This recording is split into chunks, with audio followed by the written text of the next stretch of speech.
ఊరి పేరు చెప్పమంటున్నావా? నా ఊరి పేరు ఎందుకురా నాయన?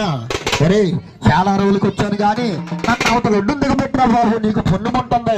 వాళ్ళ పిల్ల అవతల ఒడ్డునైతే నీకు దిగబెడతాను కానీ అర్ధరాత్రి అప్పుడు ఎంత అందమైన పిల్లవి, ఎక్కడికి వెళ్ళానా పర్లేదు కానీ ఏ ఊరు నుండి వస్తున్నావు, ఏ ఊరే నీది?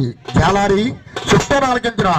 కన్నవరి కాకినాడు జాలారే ఎంతవరి బెజవాడ, జాలారే అంతవరి బెజవాడ, కన్నవరి కాకినాడు జాలారే అంతవరి బెజవాడ, జాలారే అంతవరి బెజవాడ, జాలారే కన్నవారి పిల్లనా